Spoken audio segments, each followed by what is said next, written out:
Esta tarde quiero repasar, al comenzar, la profecía que como adventistas todos conocemos bien.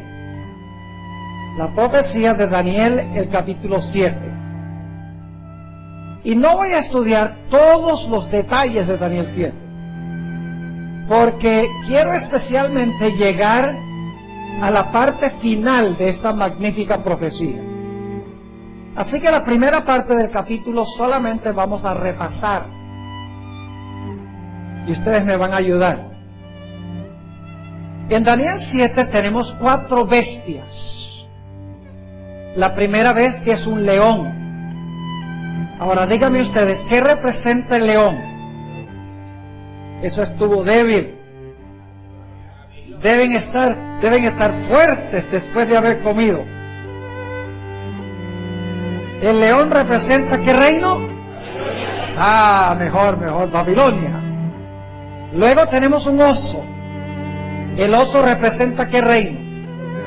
Medo-Persia, muy bien. Luego tenemos una tercera bestia que es un leopardo. ¿Qué representa el leopardo? Grecia. Y luego tenemos una cuarta bestia. Le decimos la bestia espantosa y terrible. Porque no hay nada en este mundo que se parezca a esa bestia. Y esa cuarta bestia representa ¿qué reino? Roma. Ahora, lo que yo quiero que notemos aquí en Daniel 7, porque quiero enfocarme en la cuarta bestia específicamente, esta bestia tiene 4 etapas consecutivas de dominio. La cuarta bestia tiene 4 etapas consecutivas de dominio. Vamos a notar eso en el capítulo 7 y los versículos 23 y 24. Daniel 7, 23 y 24, hablando de la cuarta bestia. Digo así: la cuarta bestia será un cuarto reino en la tierra, el cual será diferente de todos los otros reinos, y a toda la tierra devorará, trillará y despedazará. Así que la cuarta bestia es un cuarto reino, Roma. Pero ahora quiero que noten que Roma, este es el imperio romano, Roma tiene otras 3 etapas de dominio. Vamos al versículo 24. Y los 10 cuernos significan que de aquel reino, ¿de cuál reino? Del cuarto reino, de aquel reino se levantarán 10 reyes o 10 reinos. En Daniel, la palabra reyes y reinos, las palabras son intercambiables. Y ustedes dicen, ¿cómo sabemos eso? Bueno, les doy 2 ejemplos. En Daniel 2, Dios le dijo a Nabucodonosor que los 4 metales de la imagen representaban 4 reinos que se iban a levantar sobre la tierra.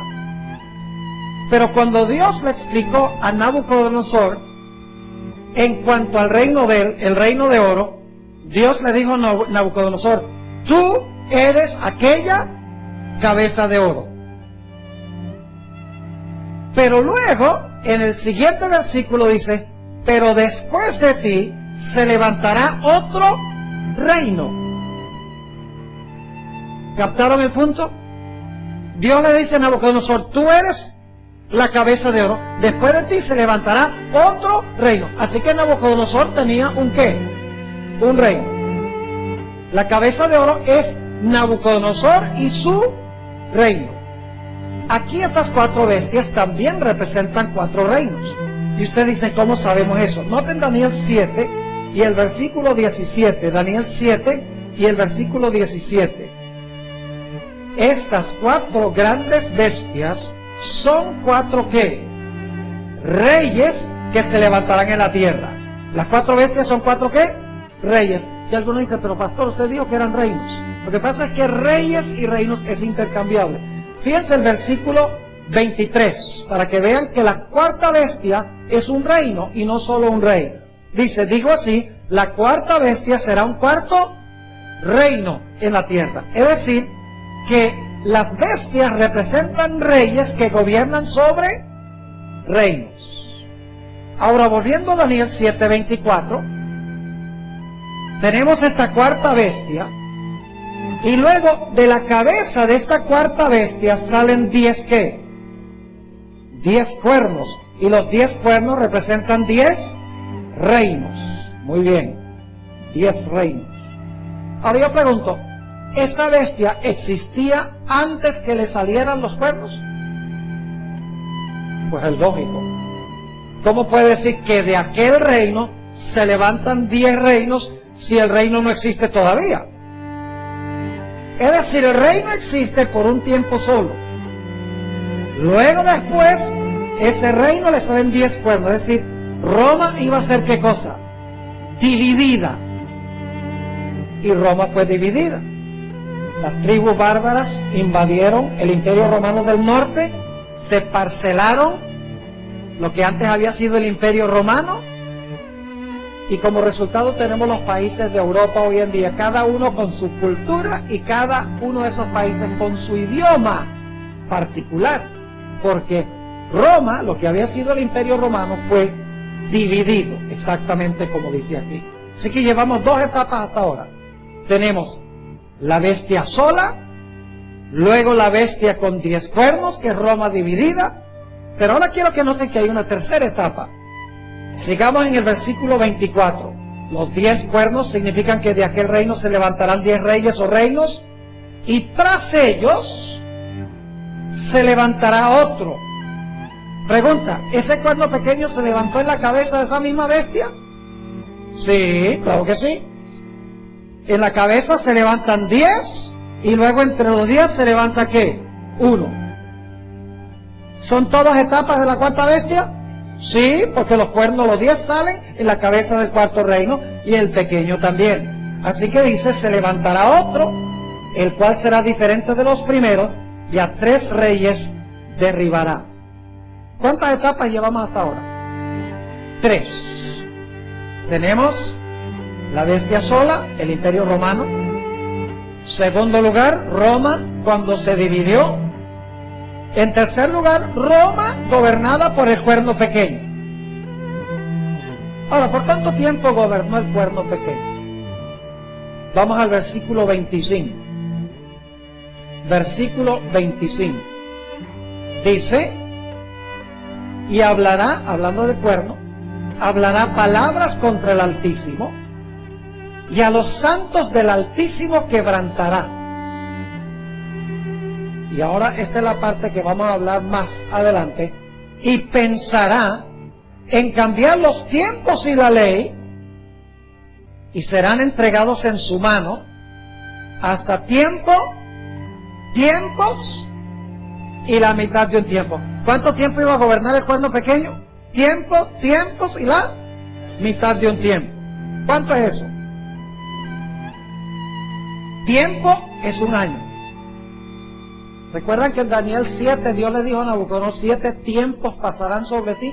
Estaba hablando de 7 años, ¿verdad? Así que aquí tiempo es un año.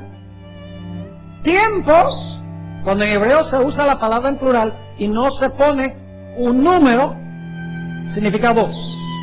Es el dual.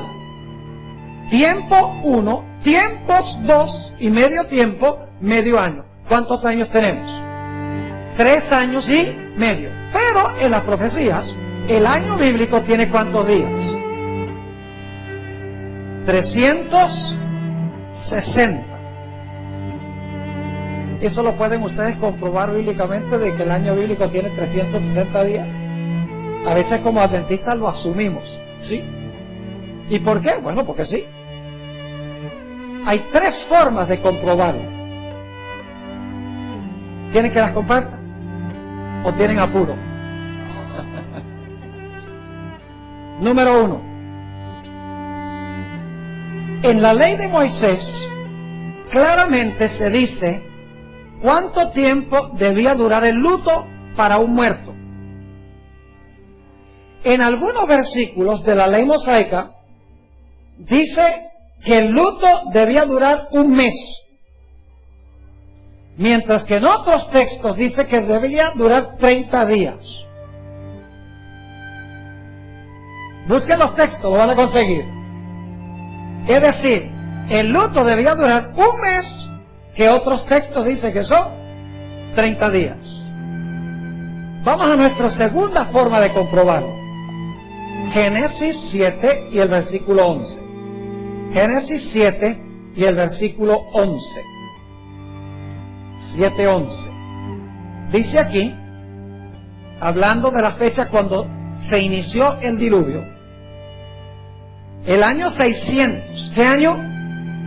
600. El año 600 de la vida de Noé. ¿Qué mes del año 600?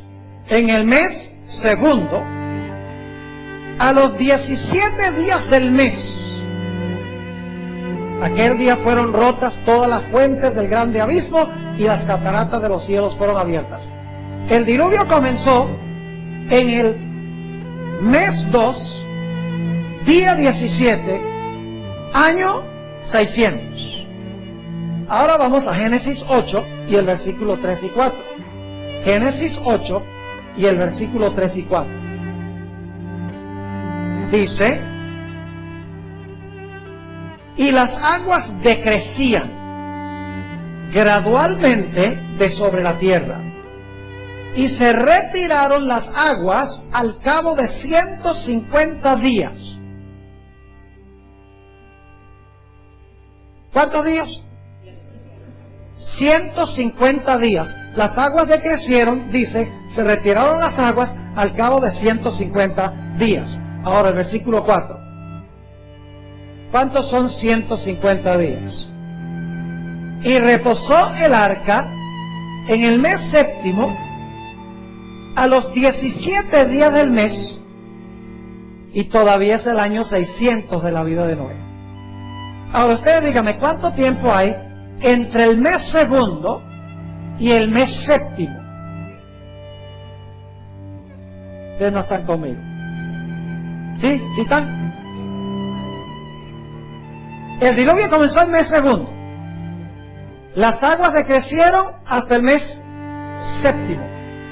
Mismo día del mes, ¿sí o no? Exactamente 150 días. Pero ¿cuántos meses hay entre el segundo mes y el séptimo mes? 5. 5 meses. ¿Cuántos días? ¿Cuántos días? 150. Ahora, dividan 5 entre 150 y ¿cuánto les da? 30. ¿Lo vieron o no lo vieron? Hay una tercera forma de comprobarlo. Y es que este periodo se le denomina de dos otras formas en Apocalipsis. En Apocalipsis se habla de tiempo, tiempos, la mitad de un tiempo. Dicho sea de paso, lo único que tenemos que hacer es multiplicar 3 años y medio, tiempo 1, tiempos 2, medio tiempo, medio año, 3 y medio por 360, que es el número de días que tiene el año. 3,5 por 360. ¿Cuánto les da?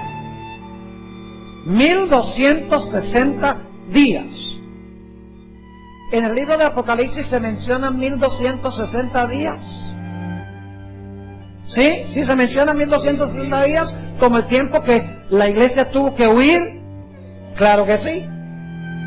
Pero Apocalipsis también se refiere a este periodo como 42 meses. Multipliquen 42 por 30. 42 meses, cada mes 30 días. 42 por 30, ¿cuánto da? 1260. Así que bíblicamente se puede comprobar que el mes bíblico tiene 30 días y que el año bíblico tiene 360. Claro, si el mes bíblico tiene 30, el año tiene que tener 360, porque multiplican 30 por 12, 360. Ahora, no quería tomar todo ese tiempo en ese punto, pero a veces tomamos por sentado algunas cosas y la gente nos pregunta y necesitamos tener una buena respuesta. Ahora tienen tres formas de comprobar este concepto adventista. Y claro, en la Biblia, días equivalen a años. ¿Cuánto tiempo iba a gobernar entonces el cuerno pequeño? 1260 años. Muy bien. ¿Qué representa el cuerno pequeño? El cuerno pequeño representa la iglesia romana, conocido como el papado. Yo pregunto, ¿el papado es romano? ¿Por qué creen que se llama Iglesia Católica Apostólica Romana? ¿Cuál es su idioma? Latín. ¿Dónde tiene su sede?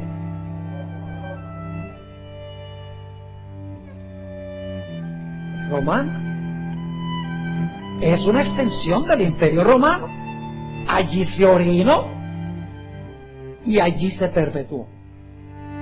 ¿Cuántas etapas llevamos de esta cuarta vez? 3. Roma, el Imperio Romano solo antes de dividirse. Segundo, el Imperio Romano dividido. Terminó de dividirse en el año 476, cuando se depuso el último emperador romano, que se llamaba Rómulo Aristóbulo, el último emperador romano.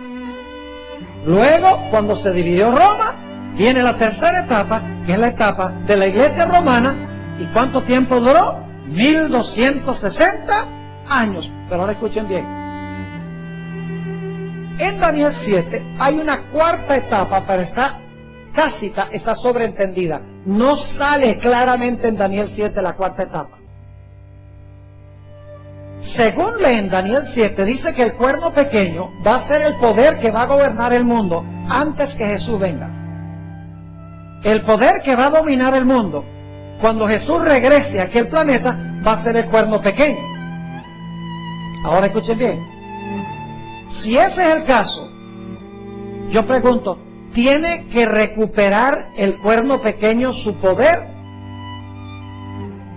Si gobernó 1260 años, que terminaron en 1798, ya no gobierna más, pero va a gobernar inmediatamente antes que Jesús venga.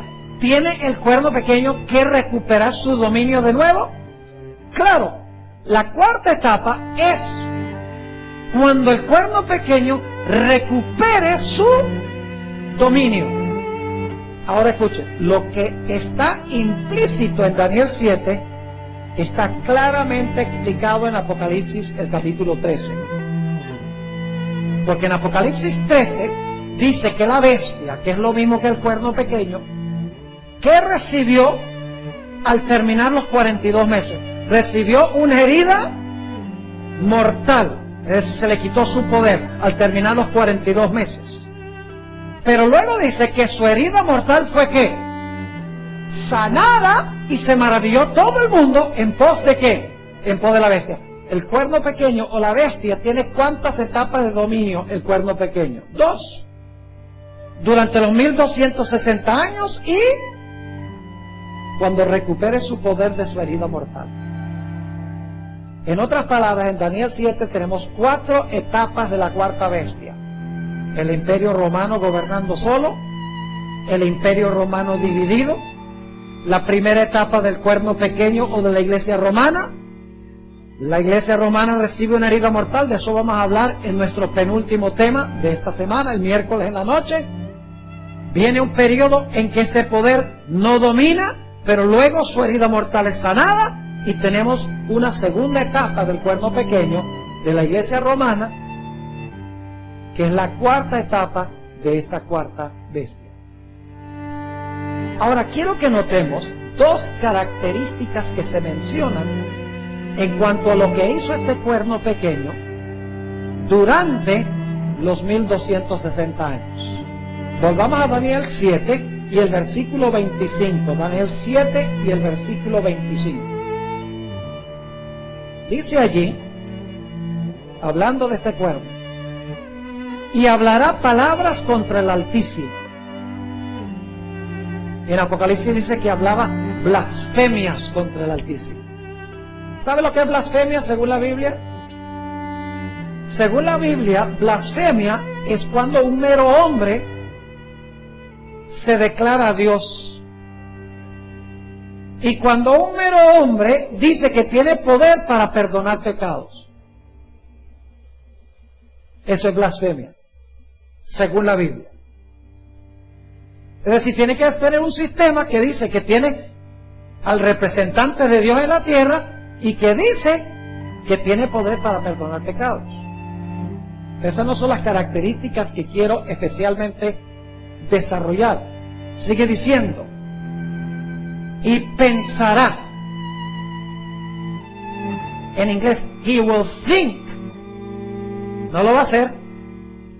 No lo va a hacer. Pero piensa que lo está haciendo. Pensará en cambiar. Noten, no eliminar. No eliminar. Ni abolir. Pensará cambiar dos cosas, que son los tiempos y la ley. Los tiempos y la ley. Ahora, como adventistas, nosotros sabemos en qué sentido el cuerno pequeño pensó cambiar la ley. Porque en realidad el cuerno pequeño representa a la iglesia romana. De alguna manera uno tiene que buscar una forma en que la iglesia romana pensó que podía cambiar la santa ley de Dios, los 10 mandamientos. Y como adventistas sabemos, miramos históricamente y nos damos cuenta claramente que la iglesia romana profesa haber cambiado la ley de Dios. Por ejemplo, ustedes pueden buscar en cualquier catecismo de la iglesia católica y van a encontrar que el segundo mandamiento no está en el catecismo. El segundo mandamiento dice, no te harás imagen. Cuando conviene tener ese mandamiento ahí, con todas las imágenes que hay. Y claro, sacan el segundo mandamiento. No está. Y como resultado terminan con 9 mandamientos. Pero la Biblia dice que son 10. Así que lo que hacen es dividir el 10º mandamiento en 2. No codiciarás los bienes de tu prójimo y no codiciarás la mujer de tu prójimo. Pero codicia es codicia. Es un mandamiento, no 2. Pero como eliminaron el segundo en el catecismo, entonces tienen que dividir el 10º en 2 para terminar con 10. Ese es el primer cambio. El segundo cambio, que es más serio todavía, o por lo menos igualmente serio, es que la iglesia romana, vez tras vez tras vez, dice, nosotros, por autorización de Cristo, por el poder que Cristo le confirió a la iglesia, hemos cambiado, y usan esa palabra, hemos cambiado el día de reposo del sábado al domingo. ¿Qué día guarda la iglesia romana? El domingo. ¿Por qué guarda el domingo? Tiene que venir mañana en la noche, porque vamos a aprender cosas tremendas mañana en cuanto al día de reposo. Traigan visitas, porque el tema de mañana en la noche va a ser uno de los más importantes de toda la semana. La iglesia romana dice que el domingo es el día que hay que guardar, porque ellos dicen, nosotros cambiamos el día de reposo del sábado al domingo, porque Cristo le confirió esa autoridad a la iglesia. Pensará cambiar la ley. Ahí se encuentra ilustrado vívidamente lo que hizo la iglesia romana durante los 1260 años. Pensó que podía cambiar la santa ley de Dios. Yo lo único que les pregunto, si hay alguien aquí de la iglesia romana, no estoy diciendo que toda la gente que está en la iglesia romana son gente mala, yo creo que hay muchos hijos e hijas verdaderos de Dios en la iglesia romana. Yo creo que la mayoría del pueblo de Dios ahora no está en la iglesia adventista. La mayoría de la iglesia de Dios está fuera de la iglesia adventista. Entre los bautistas, entre los mormones, los testigos de Jehová, entre los católicos, hay millones de hijos de Dios que no conocen esto. Y cuando lo conocen, si son sinceros, y el pastor habla, oyen la voz del pastor y le siguen.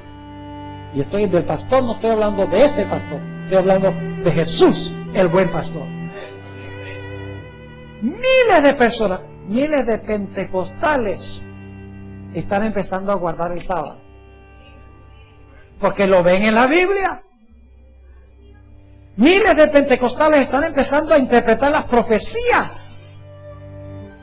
de una forma diferente que lo que se interpreta hoy en día. Miles de católicos están aceptando el mensaje bíblico, de que el sábado todavía está vigente. Y el sábado es parte integral de la santa ley de Dios. Así que dice aquí que el cuerno pequeño, la iglesia romana, iba a pensar cambiar la ley. Ahora, como adventistas, tenemos mucho que decir en cuanto al cambio de la ley, pero tenemos muy poco de decir en cuanto a lo que significa cambiar los tiempos. Algunos adventistas han dicho, bueno, es lo mismo. Lo que está diciendo es que pensará cambiar los tiempos en la ley. Y claro, el único mandamiento que tiene que ver con tiempo es el sábado, así que pensará cambiar el sábado en la ley. El problema con esa idea es que en el hebreo no dice, bueno, en realidad es arameo, Daniel 7, pero en arameo no dice, pensará cambiar los tiempos en la ley, dice, pensará cambiar los tiempos y la ley. Es decir, iba a pensar cambiar dos cosas diferentes. La ley son los 10 mandamientos. Pero ¿qué significa? Que iba a pensar cambiar los tiempos. A eso quiero dedicarme especialmente en nuestro estudio de esta tarde. Vayan conmigo a Daniel, el capítulo 2 y el versículo 21. Daniel 2 y el versículo 21. Y quiero que noten 3 cosas en este versículo, 3 cosas claves en este versículo. Está hablando de Dios. Dice aquí, hablando de Dios, Él muda. ¿Qué significa mudar? Cambiar, la misma palabra. Él cambia los tiempos y las edades. Otras versiones dicen los tiempos y las oportunidades. Primera cosa, ¿qué es lo que hace Dios? ¿Cambia qué? Los tiempos y las oportunidades. Segundo, quita reyes y pone reyes. Tercero, da la sabiduría a los sabios y la ciencia a los entendidos. ¿Qué 3 cosas hace Dios? 1, cambia los tiempos y las oportunidades. Segundo, quita reyes y pone reyes. En tercer lugar, da sabiduría a los sabios y a los entendidos. Ahora escuchen. Estas 3 ideas de Daniel 2:21 se desarrollan en el resto del capítulo 2 y el capítulo 3. Es decir, en el 2:21 se introducen 3 ideas que se van a desarrollar más ampliamente en el resto del capítulo 2 y el capítulo 3.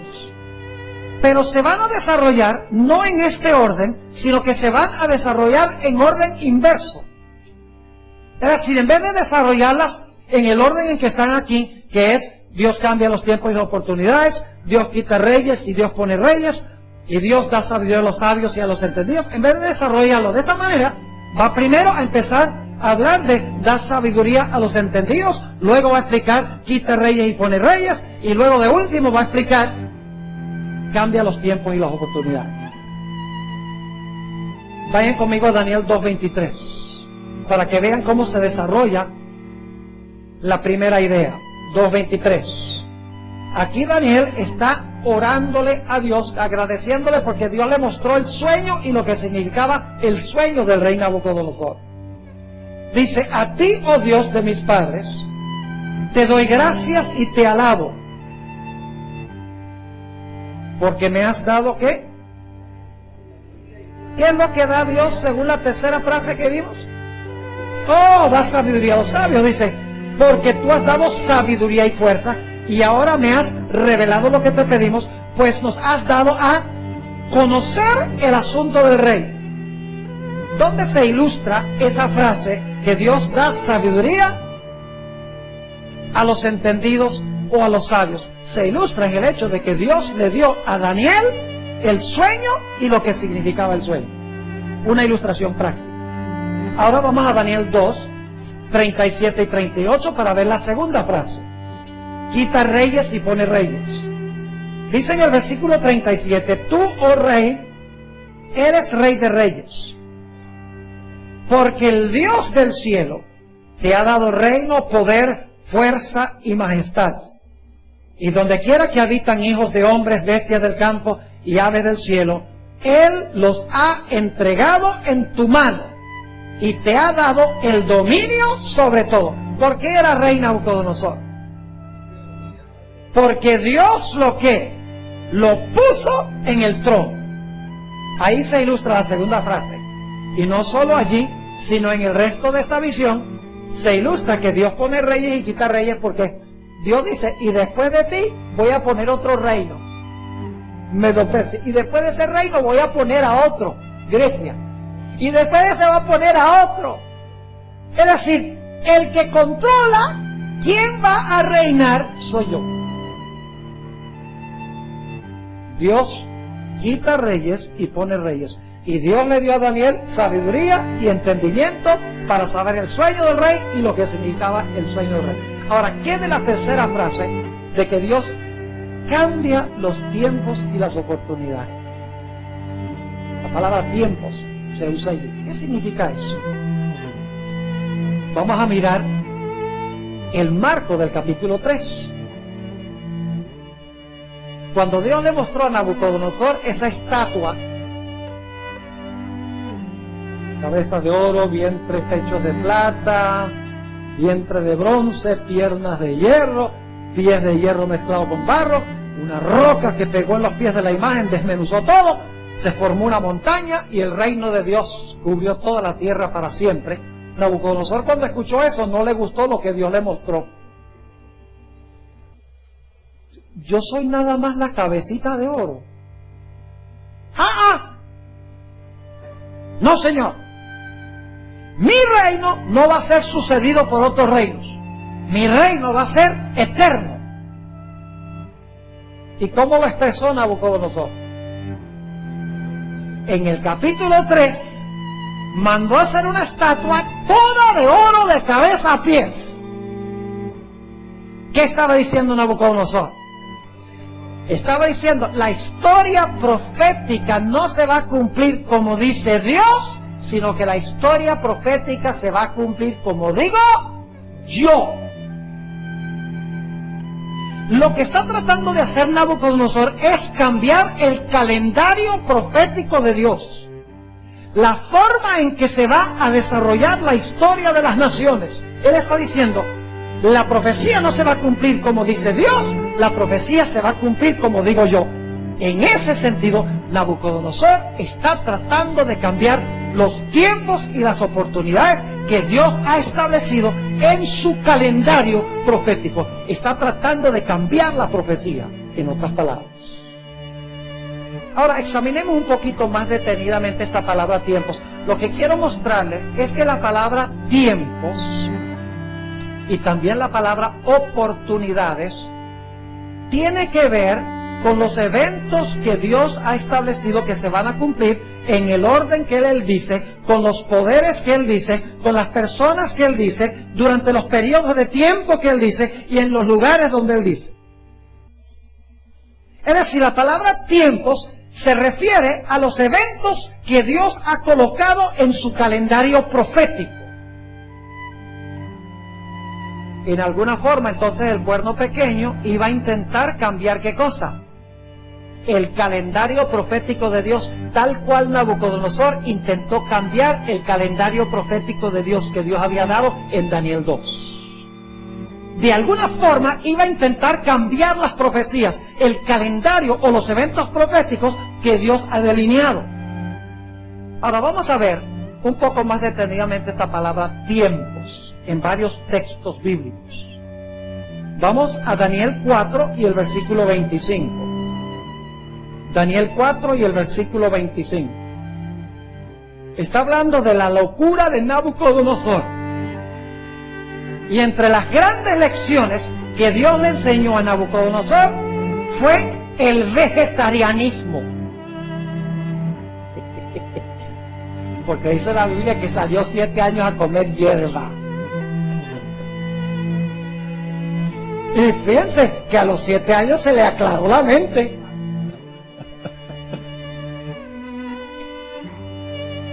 Estoy estirando un poco el texto.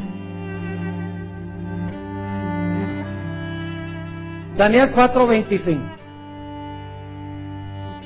Dios da una profecía a Nabucodonosor, que te echarán de entre los hombres, y con las bestias del campo será tu morada, y con la hierba del campo te apacentarán como a los bueyes, y como el rocío del cielo serás bañado. Y 7, ¿qué? Tiempos pasarán sobre ti, hasta que conozcas que el Altísimo tiene dominio en el reino de los hombres, y lo que da, y que da lo que Él quiere a quien quiere. ¿Cómo se expresa esta profecía de lo que le iba a pasar a Nabucodonosor? Dios dice que 7, ¿qué? Tiempos pasarán sobre ti. ¿Colocó Dios esto en su calendario profético? Claro que sí. Dios le dijo a Nabucodonosor: ten por cierto de que esto te va a pasar cuando yo dije y durante el periodo de tiempo que yo te dije. 7 tiempos. La palabra tiempo se refiere a un evento profético que Dios ha indicado va a suceder con alguien en cierto lugar y en cierto tiempo y durante cierto periodo. Vamos a notar algunos otros textos que usan la palabra tiempo o tiempo, para que vea que la palabra tiene que ver con eventos proféticos que Dios ha puesto en su calendario. Vayan conmigo al libro de Hechos, el capítulo 1. Hechos, el capítulo 1. Y vamos a leer los versículos 6 al 8. Hechos 1, 6 al 8. Jesús estaba reunido con sus discípulos, estaba por ascender al cielo. Dice: entonces los que se habían reunido le preguntaron diciendo: Señor, ¿restaurarás el reino a Israel en este tiempo? ¿Es una pregunta profética esa? Sí. ¿Qué están diciendo? Señor, en tu calendario profético ha llegado el momento de restaurar el reino de Israel a Israel.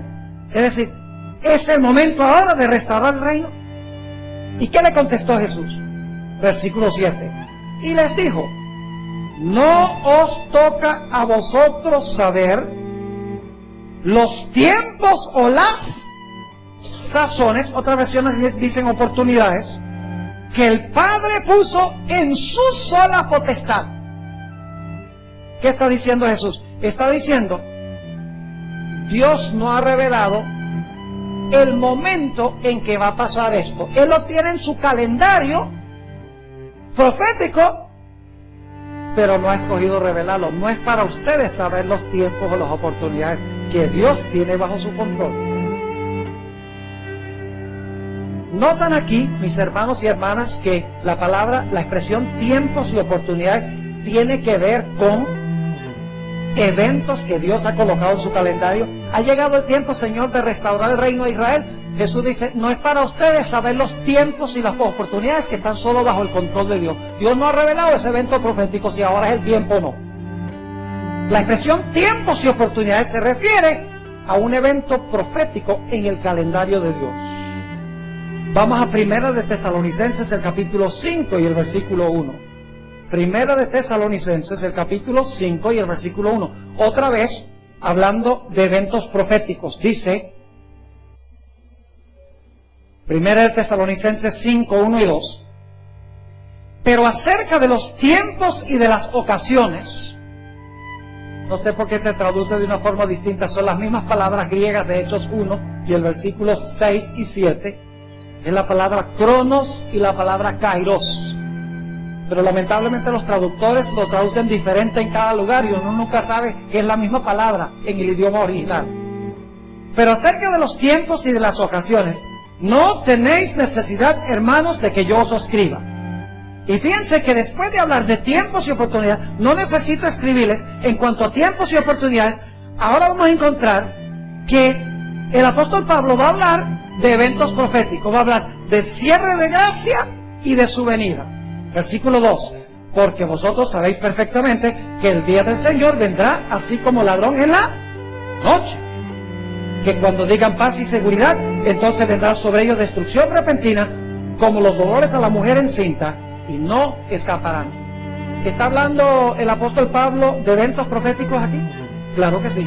¿Y qué dice el apóstol Pablo? En cuanto a los tiempos y las sazones, en cuanto a los eventos proféticos, no hay necesidad de que yo les escriba. Realmente la palabra tiempos, la palabra oportunidades, tiene que ver con eventos que Dios ha establecido en su calendario profético que van a suceder en cierto momento, en cierto lugar, con ciertos individuos y de cierta forma. Vamos a comparar dos textos muy interesantes. Lucas 21 y el versículo 24. Lucas 21, 24. Y luego vamos a comparar Apocalipsis 11 y el versículo 2. Lucas 21 y el versículo 24, todavía hablando de la palabra tiempos. Y luego vamos a Apocalipsis 11. Quiero que noten cuatro cosas claves en Lucas 21 y el versículo 24. 21, 24. Dice allí, hablando del pueblo judío, y caerán a filo de espada, y serán llevados cautivos a todas las naciones. Y ahora quiero que noten cuatro cosas claves. Y Jerusalén, punto número 1. Jerusalén será hollada. Punto número 2. Jerusalén será ¿qué? Hollada, que significa pisotear, ¿verdad? Será hollada. Ahora viene el punto número 3. ¿Por quiénes? Por los gentiles. Punto número 3. ¿Hasta cuándo? Ahora escuchen bien. Hasta que los tiempos de los gentiles se cumplan. Yo pregunto, ¿ha establecido Dios cierto periodo para los gentiles en su calendario? Sí. ¿Con qué nombre? ¿Qué nombre se le da? Tiempos de los gentiles. Cuando se cumplen los tiempos de los gentiles, entonces va a terminar la opresión de la cual se menciona aquí. Ahora, ¿cuánto tiempo es ese? ¿Cuántos son los tiempos de los gentiles? Vamos a Apocalipsis 11 y el versículo 2. Apocalipsis 11 y el versículo 2. Dice aquí, pero el patio que está fuera del templo déjalo aparte y no lo miras. Ahora escuchen bien. Porque ha sido entregado a ¿quiénes? A los gentiles. ¿Estaba eso en Lucas 21? Sí, a los gentiles. ¿Y ellos qué? Hollarán. ¿Eso estaba en Lucas 21? Sí. ¿Hollarán qué? La ciudad santa. ¿Cuál ciudad es esa? Jerusalén. ¿Eso estaba en Lucas 21? Sí. ¿Por cuánto tiempo según Lucas 21? ¿Hasta cuándo? Hasta que terminaron los tiempos de ¿quiénes? De los gentiles. ¿Y cuánto tiempo es ese? Dice, y hollarán la santa ciudad 42 meses. Entonces, ¿cuántos son los tiempos de los gentiles? 42 meses. Ven que la palabra tiempos se refiere a eventos que proféticos en el calendario de Dios. Les doy otros ejemplos, nada más mencionando esta palabra tiempo o tiempos. En Gálatas 4:4 dice, cuando vino el cumplimiento del tiempo. Dios tenía en su calendario el momento cuando Jesús se iba a encarnar. ¿Sí o no? ¿El diablo lo sabía? ¿Por qué creen que el diablo estaba esperando a Jesús cuando naciera? Según Apocalipsis 12. Se paró al lado de la mujer para devorar a su hijo cuando hubiese nacido. El diablo estudia la profecía. Él sabía cuándo en el calendario de Dios iba a nacer el Mesías. Porque Dios lo había incorporado en su calendario. Ustedes recuerdan que varias veces Jesús durante su ministerio, cuando lo querían arrestar, dice que no lo podían arrestar porque aún no había llegado su tiempo. En el calendario de Dios no había llegado todavía el momento. Cuando Jesús se bautizó, salió inmediatamente a predicar y dice, el tiempo se ha cumplido. Y es la profecía de las 70 semanas, de cuando el Mesías iba a ser bautizado. Se acababa de bautizar y dice, el tiempo se cumplió. Así que la palabra tiempo o tiempos se refiere a eventos proféticos que Dios ha establecido en su calendario, lo cual significa que de alguna manera la iglesia romana iba a intentar cambiar la interpretación de las profecías bíblicas y darles otro significado distinto. ¿Están entendiendo lo que estoy diciendo? Como trató de hacer el rey Nabucodonosor. Y usted dice, bueno, la iglesia romana no hizo eso. La iglesia romana sí lo hizo. Y le voy a explicar cómo fue que pasó. No solamente la iglesia romana intentó cambiar la ley de Dios. Una vez yo dialogaba con una joven, yo di una serie de temas en nuestra Universidad Adventista en Argentina hace unos años. Y prediqué un tema sobre la ramera de Apocalipsis 17. Di todas las características y no mencioné qué representaba. Pero el siguiente día, en las entrevistas estudiantiles, vino una joven católica y me dice, pastor, yo quiero que usted sepa que usted anoche en el tema me ofendió. Yo la miré y le dije, ¿verdad? ¿Y eso por qué? Dice, usted habló mal de mi iglesia. Yo dije, pero yo no mencioné ninguna iglesia. Dice, pero por las características se sabía de quién estaba hablando. Entonces le dije, si las características lo identifican, sin que yo tenga que decirlo, y usted lo entendió, ¿qué más hay que decir? Me dice, no, ese asunto de que usted dijo que la iglesia romana cambió el día de reposo, dice, el domingo es el séptimo día. ¿De verdad? Dice, yo soy catequista de la iglesia católica. Yo sé que el séptimo día es el domingo. Entonces la llevé a Lucas 23, donde dice que Jesús murió el día de preparación, reposó en el sepulcro el sábado y dice que resucitó el primer día de la semana. Le dije, el domingo no es el séptimo día, sino el primero. ¿Tú has leído tu Biblia católica, el cuarto mandamiento? Lo que pasa es que tú has leído solo el catecismo donde dice que debemos santificar las fiestas. ¿Tú no has leído? ¿No has buscado el catecismo a ver si en el catecismo se encuentra el segundo mandamiento de la ley de Dios? ¿No has leído el cuarto mandamiento que dice que el séptimo día es sábado de Jehová tu Dios? Ahora déjame ponerte esta situación. Supongamos que la Biblia dice que debemos guardar el séptimo día sábado y el Papa dice que debemos guardar el domingo. ¿Quién tiene razón? Se quedó callada. Hubo unos segundos de silencio sepulcral. Porque estaba tratando de procesar esto en su mente. ¿Cómo? Juan Pablo II puede decir en su carta pastoral Dies Domini que el domingo es el día de reposo y que la misma Biblia católica dice que el sábado es el día de reposo. ¿Cómo puede el Papa decir que es uno y la Biblia decir otro? La misma Biblia católica. Y finalmente me dijo, no pastor, estoy confundida. Dice, tengo que ir a hablar con mi sacerdote. Y yo le dije, está bien que vayas y hables con tu sacerdote y te voy a decir qué es lo que te va a decir tu sacerdote.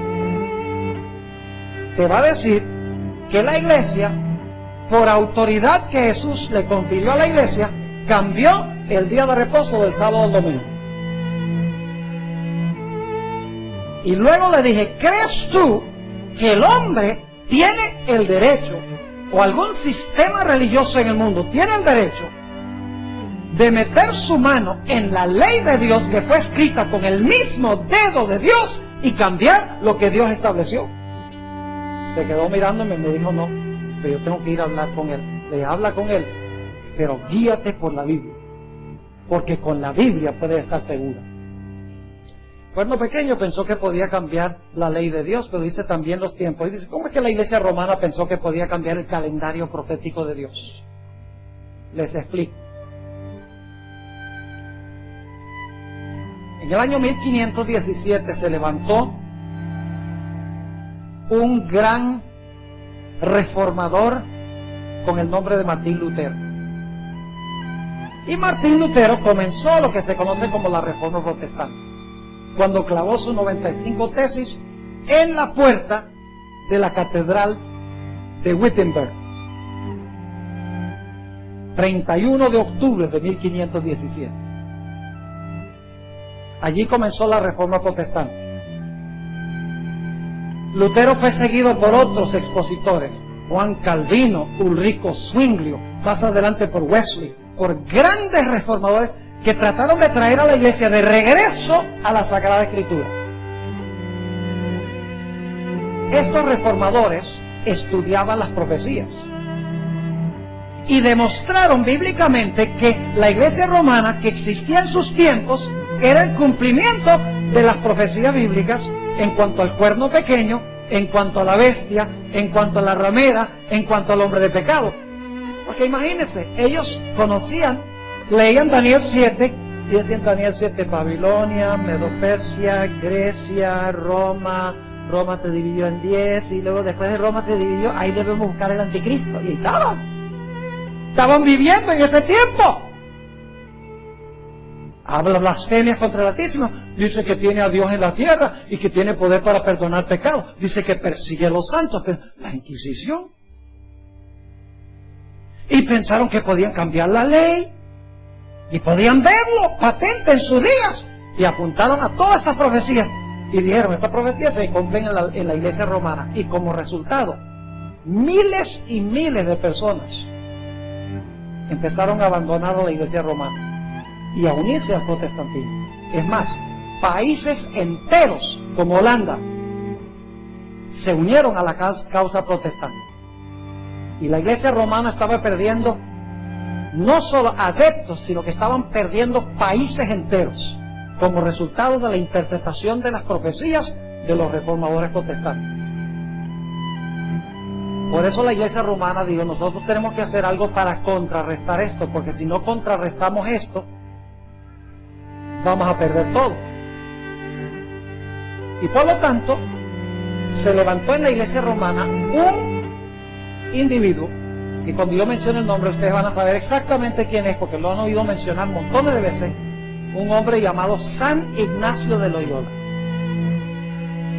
¿Han oído hablar de San Ignacio de Loyola? ¿Saben lo que fundó San Ignacio de Loyola? Fundó la Sociedad de los Jesuitas,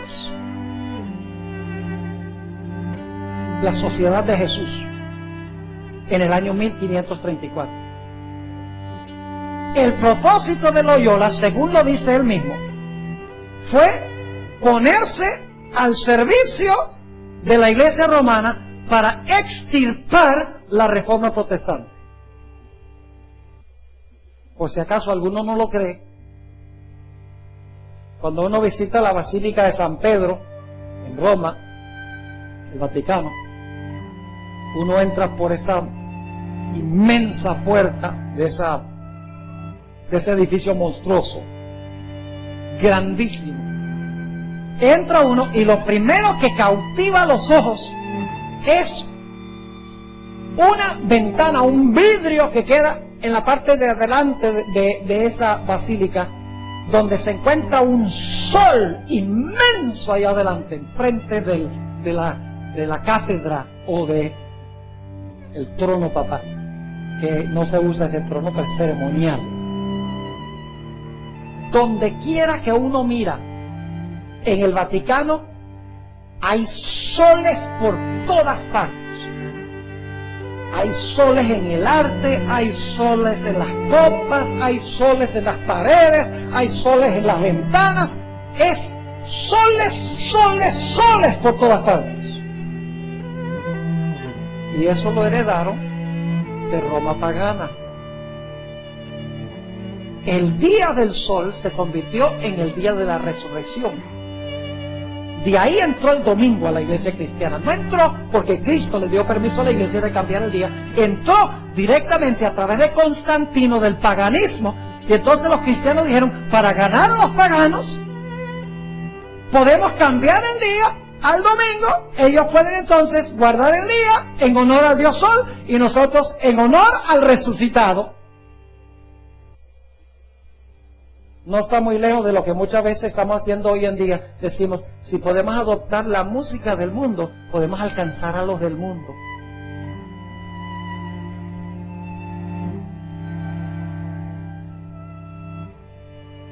Ahora sí me metí en agua caliente yo. Pero es la verdad. Y no hay que tenerle miedo a la verdad. No se crean que a todos los jóvenes les gusta esa clase de música.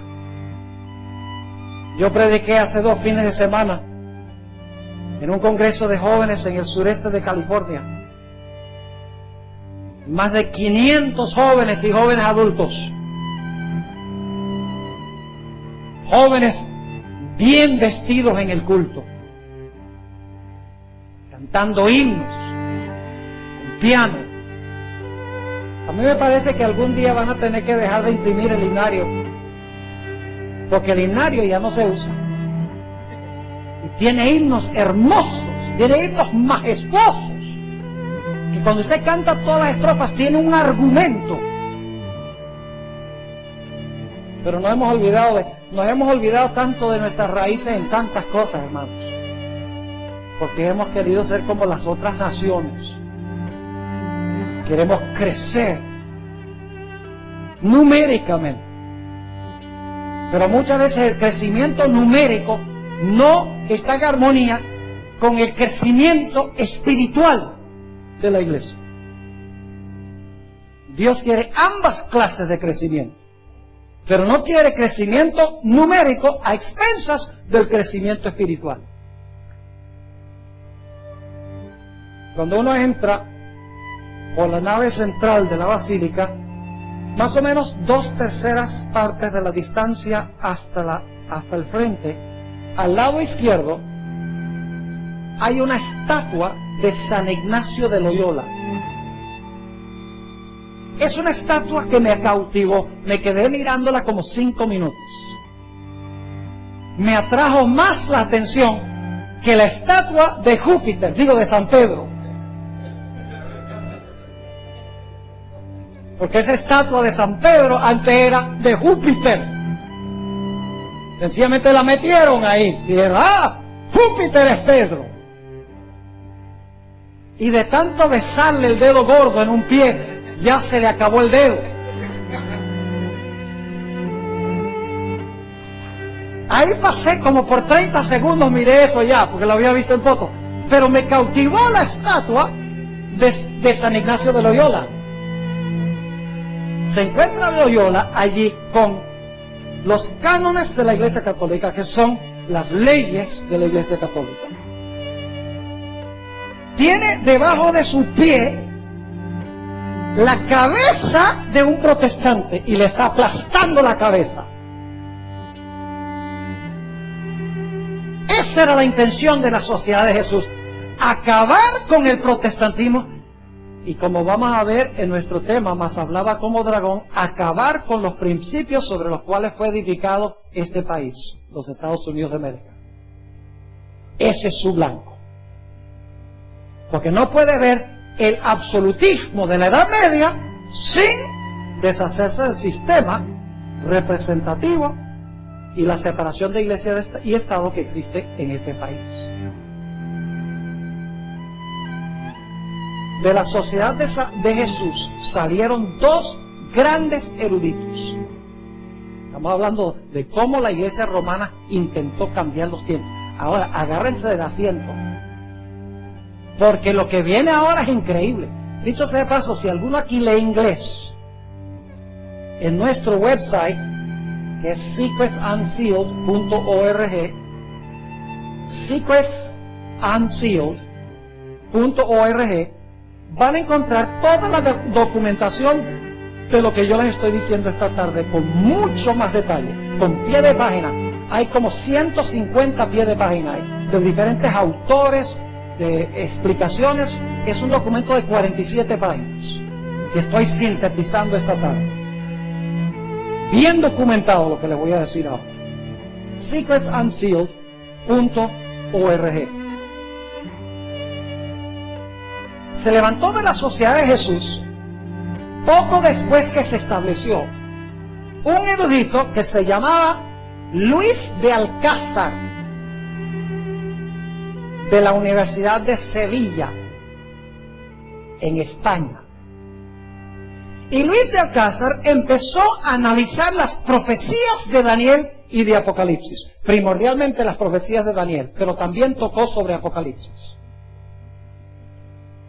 Luis de Alcázar escribió un comentario sobre las profecías de Daniel y Apocalipsis, y escuchen la conclusión a la cual llegó Luis de Alcázar, este jesuita de la sociedad que fundó San Ignacio de Loyola. Implementó lo que se conoce como el preterismo. Decía, el cuerpo pequeño no es la iglesia romana. No puede ser la iglesia romana. El cuerno pequeño, decía él en su libro, representa un personaje muy malvado que se levantó en el año 165 antes de Cristo, que se llamaba Antíoco Epífanes, que según la historia desacró el templo, sacrificó un cerdo sobre el altar, persiguió a los judíos, dominó por 3 años, no fue 3 años y medio, pero dicen, bueno, el número redondo, 3 y medio lo mismo. No, señor, Dios es un Dios de cronología exacta. Dice entonces, el cuerno pequeño representa a Antíoco Epífanes, quien gobernó 165 años antes de Cristo. Dice, así que sí, el cuerno pequeño es Antíoco Epífanes, no podemos ser nosotros. ¿Qué estaba tratando de cambiar Luis de Alcázar? La perspectiva profética de Dios. Dicho sea de paso, esa interpretación es ridícula, porque el cuerno pequeño se levanta después que Roma se divide en 10. Y eso ya estamos en el 476 después de Cristo. También decía Luis de Alcázar, la bestia, dice, la bestia fue Nerón. Porque había esta tradición que después que Nerón se muriera, iba a resucitar e iba a implementar un reinado del terror peor que cuando estaba vivo antes. Entonces dice, ahí está la herida mortal que fue sanada. Dice, si la bestia es Nerón, entonces la bestia no puede tener nada con la iglesia romana, no tiene nada que ver con nosotros. Es decir, proyectó el cumplimiento de las profecías al pasado, particularmente las profecías en cuanto al anticristo. Digo, eso se cumplió con los emperadores romanos y se cumplió con Antíoco Epífanes. Un poco después se levantó otro erudito, también de la Sociedad de Jesús, de la Universidad de Salamanca, también en España. Escribió también un comentario extenso sobre Daniel y Apocalipsis y dijo, no. Dice, yo discrepo con Luis de Alcázar. Dice, yo no creo que el cuerno pequeño representa a Antíoco Epífanes. Dice, el cuerno pequeño representa un personaje bien malvado que se va a levantar en el futuro. Se va a reconstruir el templo de Jerusalén. Esta persona malévola se va a sentar en el templo de Jerusalén. Va a perseguir a los judíos por 3 años y medio literales. ¿Suena familiar eso? Ustedes saben que sí. Vayan a cualquier librería evangélica y van a encontrar que esa es la interpretación protestante conservadora de hoy. Es decir, él decía, el cuerno pequeño y la bestia es un poder que se va a levantar en el futuro y va a perseguir a los judíos, se va a sentar en el templo de Jerusalén, va a levantar una estatua bien grandota y va a mandar a todo el mundo que adore la estatua. Si entonces la bestia y el cuerno pequeño son poderes futuros, entonces nada tiene que ver con nosotros. ¿Están conmigo o no están conmigo? ¿Qué estaban haciendo estos dos teólogos de la iglesia romana? Estaban tratando de cambiar la forma en que se iban a cumplir las profecías. ¿Cuándo? ¿Dónde? ¿Con quiénes? ¿Y durante cuánto tiempo? Y ahora, lo que es interesante, mis hermanos y hermanas, es: ustedes pueden ir hoy en día a cualquier comentario de la Iglesia Católica. Se llama Francisco Rivera. Francisco Rivera, con B larga. Ahora, escuchen bien. Si ustedes van a cualquier comentario católico hoy en día, fui a todos los que pude conseguir. El comentario más famoso es el comentario San Jerónimo. Cuando ustedes leen sobre Daniel, el capítulo 7, 25, donde habla del cuerno pequeño, dicen: el cuerno pequeño representa a Antíoco Epífanes. Van en los mismos comentarios, Apocalipsis 13, donde habla de la bestia, y dice: la bestia fue Nerón. Pero ahora prepárense para una sorpresa. Las iglesias protestantes liberales, cuando digo iglesias protestantes liberales, estoy hablando de iglesias, las iglesias que se establecieron en la Reforma Protestante, que se han ido de sus raíces. La mayoría de ellos ya no creen ni siquiera en la inspiración de la Biblia. No creen en los milagros. La mayoría cree que está bien que un hombre se case con un hombre y una mujer con una mujer. Es decir, iglesias que han perdido en gran medida sus fundamentos protestantes. ¿Quieren saber cuáles son? Si lleva la palabra unida, esas son: Presbiteriana Unida, Iglesia de Cristo Unida, Iglesia Luterana Unida, Iglesia Metodista Unida. Esas son las grandes iglesias que se desprendieron de la Reforma Protestante. Saben, yo me puse a buscar comentarios que fueron producidos por esas denominaciones. ¿Y saben lo que descubrí? En los comentarios que hablan sobre Daniel 7, dice: el cuerno pequeño fue Antíoco Epífanes. Y en el comentario sobre Apocalipsis, el capítulo 13, dice, en estos comentarios protestantes, dice: la bestia de Apocalipsis 13 fue Nerón. Estas iglesias que se desprendieron de Roma asimilaron los conceptos proféticos de Roma. Con razón se quieren unir con Roma.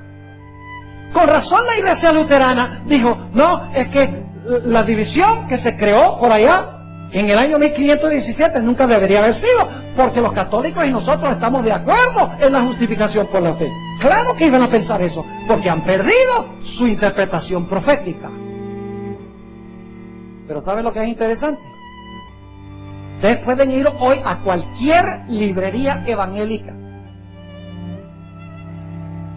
¿Y saben lo que van a descubrir? Estoy hablando ahora de los evangélicos conservadores, como pentecostales, bautistas, evangélicos, etc. Pueden ir a cualquier librería y buscar en la sección sobre profecía. Y leen los libros. ¿Saben lo que dicen?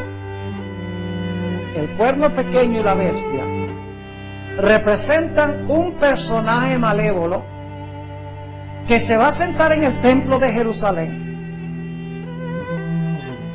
Va a perseguir a los judíos por 3 años y medio literales, después que la iglesia ha sido raptada al cielo. ¿De dónde adquirieron los protestantes conservadores esa idea? De Francisco Rivera. No viene de la Biblia, sino que viene de la contrarreforma de la iglesia romana. Es decir, que los protestantes se han tornado la imagen de la bestia en su interpretación profética y también en el día de reposo que guardan. ¿Qué día guardan los protestantes? ¿Y eso de dónde lo sacaron? De la iglesia romana. ¿Y de dónde sacaron los protestantes sus conceptos proféticos? De que el cuerno pequeño fue Antíoco, la bestia fue Nerón, o tal vez el cuerno pequeño y la bestia son un poder futuro, después que la iglesia esté en el cielo. ¿De dónde sacaron eso? De la iglesia romana. Yo pregunto entonces, ¿el cuerno pequeño pensó que podía cambiar los tiempos de Dios? Oye, ¿y ustedes creen que Dios se iba a quedar callado? Vamos ahora a la parte más emocionante del estudio. Apocalipsis 12 y el versículo 14. 12, 14. ¿Cuántas cosas pensó el cuerno pequeño que podía cambiar? 2. ¿Cuáles eran estas 2 cosas? Los tiempos y la ¿qué? Los tiempos y la ley. ¿Creen ustedes que Dios iba a levantar a un pueblo entonces que exaltara esas 2 cosas? Apocalipsis 12, 14. Y se le dieron a la mujer las 2 alas de la gran águila, para que volase de delante de la serpiente al desierto, a su lugar, donde es sustentada. ¿Sustentada cuánto? Un tiempo, tiempos y la mitad de un tiempo. ¿Es el mismo periodo de Daniel 7:25 del cuerno pequeño? Sí, para que vean que no lo estamos sacando fuera de contexto.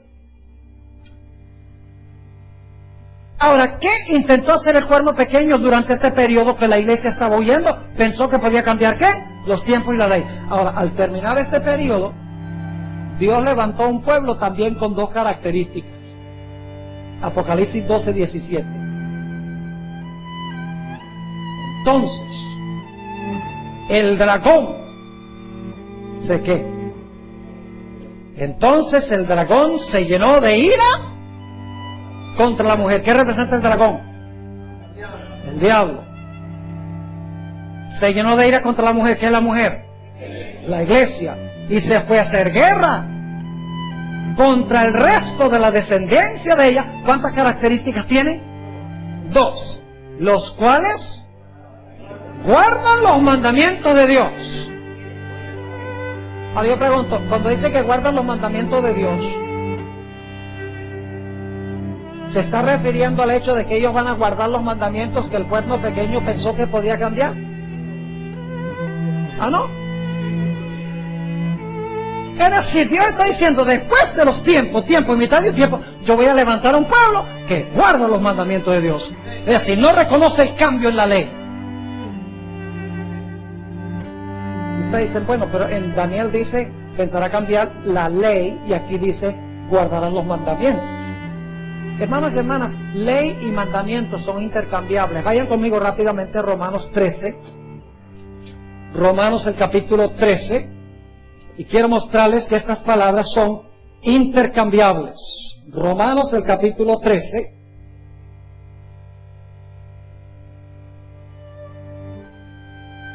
Y quiero empezar en el versículo 8. Dice, no debáis a nadie nada, sino amaros unos a otros, porque el que ama al prójimo ha cumplido ¿qué?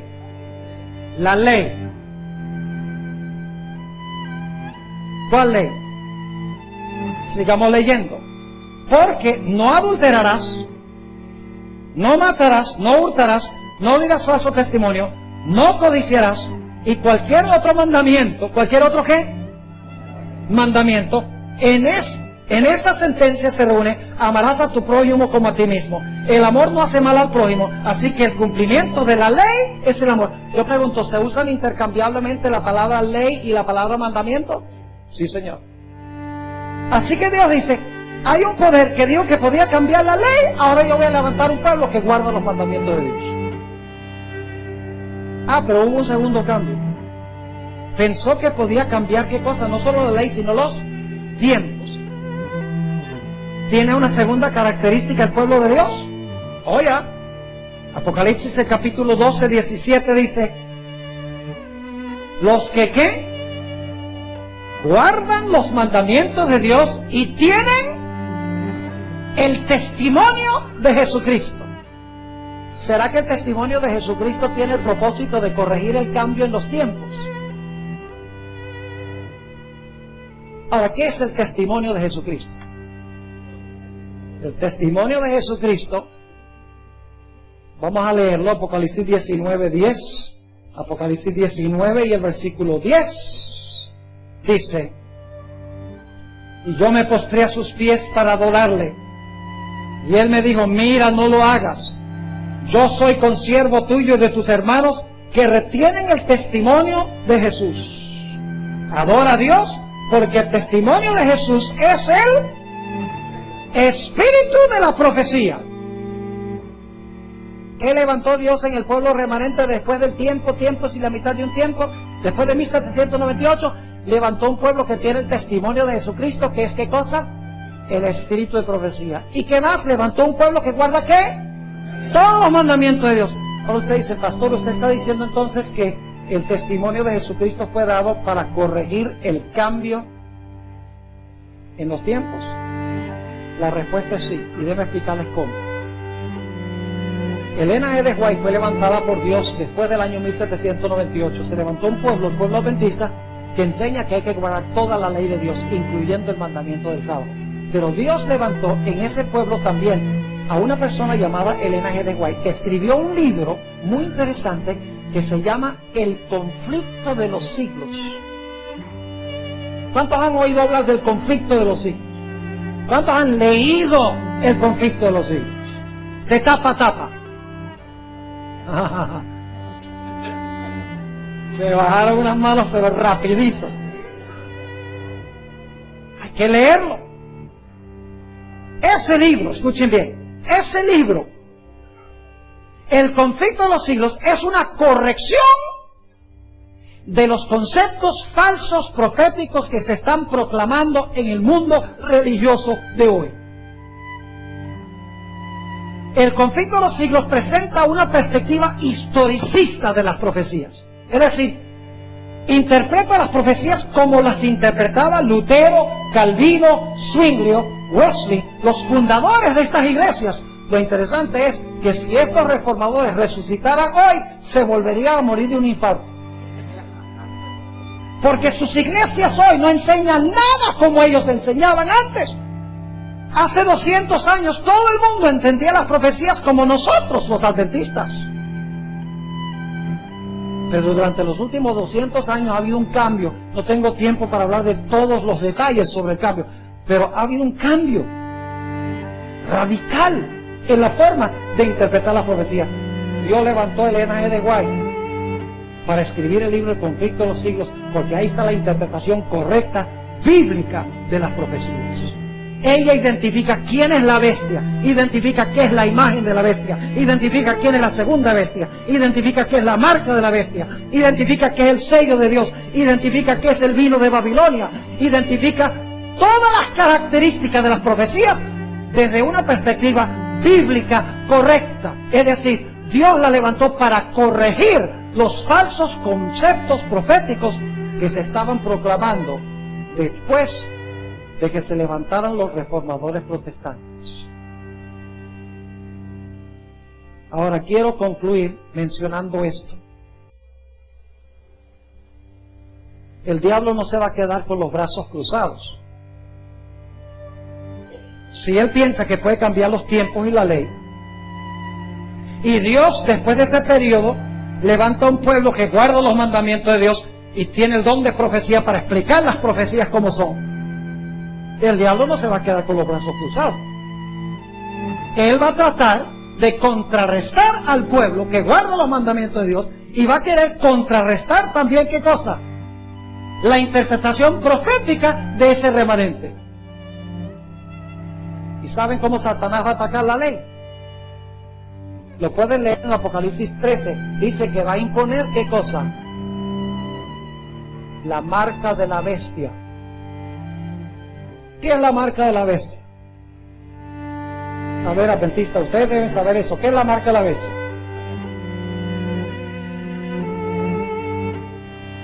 El domingo.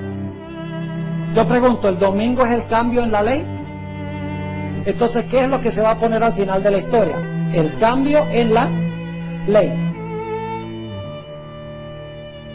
¿Si están conmigo o no están conmigo? La marca de la bestia que se impone bajo pena de no comprar ni vender, bajo pena de muerte en el futuro, es el mismo cambio en la ley que intentó hacer el pueblo pequeño durante los 1260 años. ¿Y saben qué más? El que impone la marca de la bestia tiene un nombre muy interesante. Apocalipsis 16 y el versículo 13. Apocalipsis 16, 13. Fíjense qué nombre se le da a este poder que impone la marca de la bestia. Dice, y vi salir de la boca del dragón, y de la boca de la bestia, y de la boca de quién? Del falso profeta. ¿Qué nombre se le da a esta segunda bestia que impone la marca de la primera bestia? Se le llama el falso profeta. Pues si se le llama el falso profeta es porque Dios tiene un verdadero profeta. El falso profeta va a enseñar dos cosas. Va a imponer la marca de la bestia, que es el cambio en la ley. Y como falso profeta va a enseñar el panorama profético que enseña la bestia. Y eso es exactamente lo que está haciendo hoy el mundo protestante. Guarda el mismo día y enseña las profecías de la misma manera que la iglesia romana.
Y un día muy pronto, el que no acepte la perspectiva profética y el que no acepte este día de reposo, dice la Biblia que se va a dar un decreto de muerte contra ellos. Y mucha gente dice, eso nunca podría pasar. Pero la profecía lo contempla. Ahora, Dios no se queda con los brazos cruzados. Porque Dios ha mandado a este mundo los mensajes de los tres ángeles. ¿Y saben lo que dicen los mensajes de los tres ángeles? Ay del que adora a la bestia, su imagen o recibe su marca. Desenmascara este falso panorama profético. Además dice en el mensaje del tercer ángel, aquí están los que ¿qué?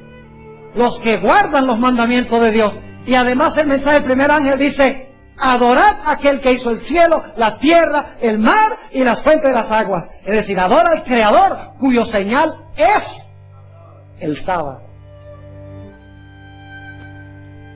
Es decir, mis queridos hermanos y hermanas, deseadas visitas, que Dios ha levantado un pueblo en estos últimos días para proclamar la verdad de Dios. La verdad en cuanto a las profecías y la verdad en cuanto al día de reposo de Jehová. Y nosotros mismos nos hemos distraído de esa función, de ese propósito. Hemos querido más bien adorar y predicar y hacer las cosas como lo hacen otros. Y nos hemos desenfocado del mensaje distintivo, especial para este tiempo. Los mensajes de los tres ángeles es la verdad presente. Todos los elementos, todo el mensaje distintivo de la iglesia adventista está en los mensajes de los tres ángeles. Pero nos hemos distraído de eso. Y lo que estamos haciendo es entreteniendo. No queremos gospel light. En vez del mensaje distintivo de nuestra iglesia. Ay de nosotros si nosotros no proclamamos este mensaje, mis hermanos y hermanas, en esta época del mundo, cuando el mundo lo necesita. La sangre de otros estará en nuestras manos. Dios la exigirá de nosotros. si nosotros no proclamamos a voz en cuello estas cosas que hemos estudiado. No por ofender. El propósito no es ofender. ¿Saben que la verdad a veces enfogona a la gente? Oh, entonces, si vas a enfogonar a la gente, no lo prediques, dice. Les ilustro el asunto. Una vez Esteban, mi tocayo, predicó un sermón. Se encuentra en Hechos 7. Y cuando terminó el sermón, todo el mundo dijo, aleluya, gloria al Señor. Ni se le ocurre esa idea. Dice que crujían los dientes y sus corazones rugían dentro de ellos. Estaban pero fúricos con Esteban. Entonces hubiera dicho, mejor no hubiera predicado para no ofenderlos. ¿Qué creen ustedes? Esteban igual lo predicó y le costó la vida. Pero escuchen bien, el que más se enfogonó fue Saulo de Tarso. Y la Biblia nos dice que cuando Saulo de Tarso escuchó predicar a Esteban, la sierva de Dios dice que Saulo sabía que Esteban tenía razón. Pero para callar la conciencia se fue en una expedición de persecución a Damasco. Pero el Señor le dijo a Saulo, no tan fácil, te me escapas. Lo tumbó al suelo. Saulo, Saulo, ¿por qué me persigues? Y Saulo dice, ¿quién eres? Jesús. Yo soy Jesús a quien tú persigues. Al perseguir a mi pueblo me estás persiguiendo a mí. Y Saulo de Tarso llegó a ser el gran apóstol Pablo. ¿Valió la pena la predicación de Esteban? ¿Cómo será ese encuentro entre Esteban y Saulo en el reino? Esteban no sabe que Saulo se salvó. Eso va a ser espectacular. ¿Valió la pena el sermón? Yo tengo 2 hermanas en mi iglesia que yo prediqué estas cosas en una campaña evangelística. Se enfurecieron y dejaron de venir por varios meses. Después venían, pero venían así como se salían por otra puerta, no me venían a saludar. ¿Sabes lo que es interesante? Se enfogonaron porque sabía que tenía razón. Y ahora esas 2 damas son directoras de departamento de niños en la iglesia, bautizadas, llenas de gozo y felices en la iglesia de muchos. Después se pongan a pensar que, ay, no vamos a ofender a nadie. Una de las plagas que tiene la iglesia es el political correctness. Uy, no digan nada que pueda medio ofender a alguien. Hermanos y hermanas, no vamos a decir estas cosas por no ofenderlos ahora y termina la gente en el infierno. ¿Qué amor es ese?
eso no es amor.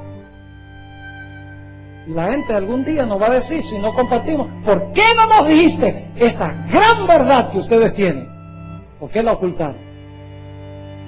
Dios nos ayude, mis hermanos y hermanas, a volver a la palabra, a estudiar, a escudriñar y a compartir.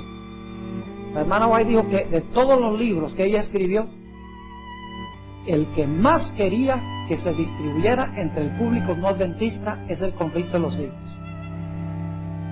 ¿Por qué no hacer una campaña y distribuir ese libro masivamente aquí en Harrison? Haciendo contactos personales con la gente. Ahora es el tiempo. Ahora es que el mundo necesita saber. Pero primero les recomiendo que los que no lo han leído completo, lo lean completo. Y termino con esto. Termino con un desafío para ustedes. Que no es bueno terminar sin que tomemos una decisión. ¿Sabe que si ustedes leyeran solamente 12 páginas al día, 12 páginas al día, podrían terminar en un año Patriarcas y Profetas, Profetas y Reyes, Deseados de todas las gentes, Hechos de los Apóstoles y El conflicto de los siglos? 12 páginas al día podrían terminar los 5 libros. Les quiero dejar ese desafío. 12 páginas al día, y les aseguro que cuando termine el año sus vidas serán completamente diferentes. Oremos. Padre, te damos gracias por la claridad de tu santa palabra. Te damos gracias por el mensaje que has encomendado a la iglesia adventista. Padre, perdónanos por tener temor de proclamarlo. Danos esa valentía, ese amor por las almas para hablar con claridad lo que está ocurriendo y lo que pronto va a ocurrir en este mundo. Te pido, Señor, que bendigas a cada uno de los que estamos reunidos acá, particularmente las visitas. Señor, yo sé que tú amas a millones de personas que están en todas las iglesias, personas que te aman, te sirven lo mejor que saben, no conocen estas cosas. Te ruego, Señor, que de alguna forma tú alcances a cada persona sincera para que te puedan servir con plenitud, con la plenitud de tu verdad. Te damos gracias, Padre, por escuchar nuestra oración, por responderla, porque te lo pedimos en el nombre de Jesús.